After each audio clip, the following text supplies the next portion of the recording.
membawa Kristus kepada bangsa-bangsa dan bangsa-bangsa kepada gereja Tuhan. 16 Jun 2025. Bila musuh bangkit. Mazmur bab 3 ayat 1 hingga 3. Ya Tuhan, betapa ramainya musuhku. Betapa ramai yang bangkit melawanku. Ramai yang berkata tentangku, Allah tidak akan menyelamatkannya. Tetapi Engkau ialah perisai yang melindungiku, ya Tuhan, Engkau mengurniakan kemuliaan dan mengangkat kepalaku. Pemazmur mempunyai banyak musuh yang bangkit menentangnya. Adakah kita juga mempunyai musuh yang bangkit melawan kita? Iblis dan pasukan jahatnya termasuk dalam kalangan musuh kita.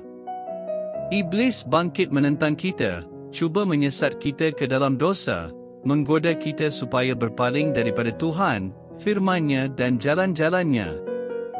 Kita mungkin juga mempunyai musuh di dunia ini yang cuba mencederakan kita dengan pelbagai cara seperti melalui buah mulut yang kelihatan tidak berbahaya atau pembohongan.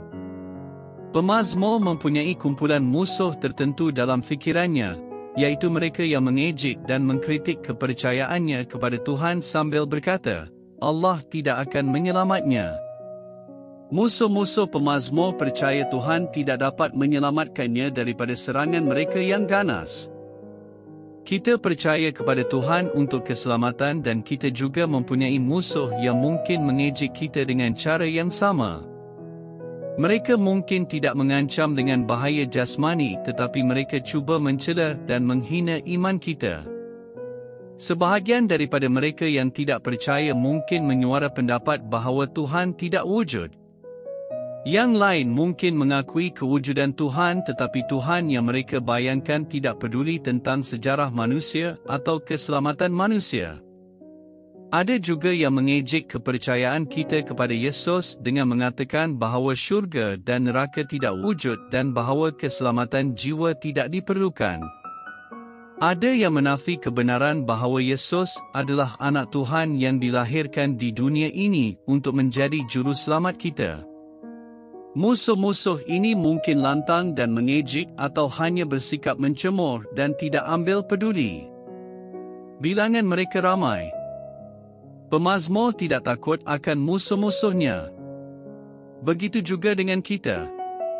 Keselamatan kita adalah di dalam Tuhan. Tuhan Yesus Kristus juga mempunyai ramai musuh yang bangkit menentangnya. Musuh-musuhnya berkata bahawa tiada keselamatan untuk Yesus, malah mereka mengejeknya ketika dia tergantung di atas kayu salib. Dia percayakan Allah. Biar Allah menyelamatkannya sekarang, kalau Allah mahu mengakuinya. Yesus tidak diselamatkan daripada kayu salib tetapi melalui kematian dan kebangkitannya. Dia telah menyelamatkan kita daripada dosa dan maut. Melalui iman kepada Yesus, Tuhan menjadi perisai dan kemuliaan kita.